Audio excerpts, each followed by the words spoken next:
Wherever you go, whatever you do, throw a little at it. Omax, Vest and Briefs. சென்னையில் காதலித்து மதமாற்றி ஏமாற்றிய இஸ்லாமிய இளைஞரின் திருமணத்தை இளம்பெண் தடுத்து நிறுத்தி போராட்டத்தில் ஈடுபட்ட சம்பவம் பரபரப்பை ஏற்படுத்தியது. ஈரோடு மாவட்டத்தைச் சேர்ந்த இளம்பெண் ஒருவர் கடந்த 8 ஆண்டுகளுக்கு முன்பு சென்னைக்கு வந்து வடபழனியில் உள்ள மாலில் வேலை செய்து வந்தார். அப்போது சூளைமேடு பகுதியைச் சேர்ந்த சையத் இப்ராஹிம் என்பவருடன் காதல் ஏற்பட்டதாக தெரிகிறது. இதையடுத்து திருமணம் செய்து கொள்வதாக கூறி இந்த மதத்தை சேர்ந்த அந்த பெண்ணை கடந்த 5 ஆண்டுகளுக்கு முன்பு மதம் மாற்றியதாகவும் அவரிடமிருந்து 50 லட்சம் ரூபாய் வரை கடன் வாங்கியதாகவும் கூறப்படுகிறது.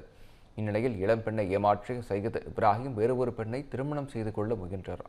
ராயபுரத்தில் திருமணம் நடைபெற்றிருந்த நிலையில் பாதிக்கப்பட்ட பெண் தனது ஆதரவாளர்களுடன் சென்று திருமணத்தை தடுத்து நிறுத்தி நீதி கேட்டு போராட்டத்தில் ஈடுபட்டார்.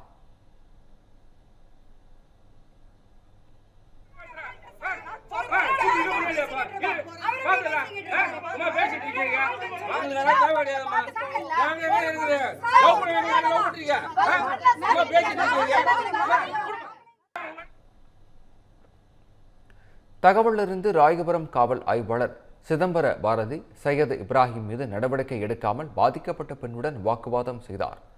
அவரை தரதரவென்று இழுத்துச் சென்றதுடன் சமூக ஆர்வலர் வளர்மதியை ஒருமையில் பேசியதாக கூறப்படுகிறது.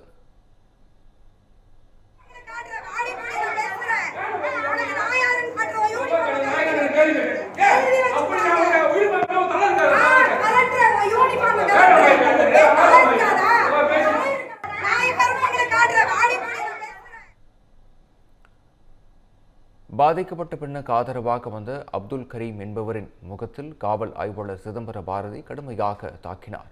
இதில் மயங்கி விழுந்த அவரை அருகில் இருந்தவர்கள் மீட்டு சென்னை அரசு ஸ்டான்லி மருத்துவமனைக்கு அனுப்பி வைத்தனர்.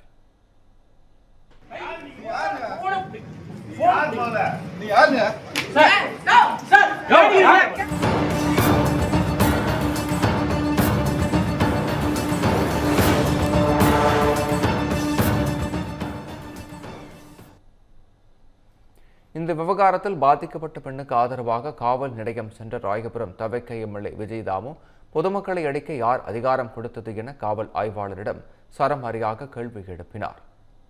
பணம் வாங்கிக் கொண்டு ஒருதலை பட்சமாக செயல்படாதீர்கள் என எம்எல்ஏ அறிவுறுத்திய நிலையில் அவரிடமே காவல் ஆய்வாளர் மிரட்டும் துணியில் பேசினார். இது தொடர்பான வீடியோ வெளியாகிய நிலையில் சர்ச்சையை ஏற்படுத்தியுள்ளது. பப்ளிக் கை நீட்டி அடிச்சிருவீங்க, பப்ளிக் அரெஸ்ட் பண்ணீங்க, அதுக்கப்புறம்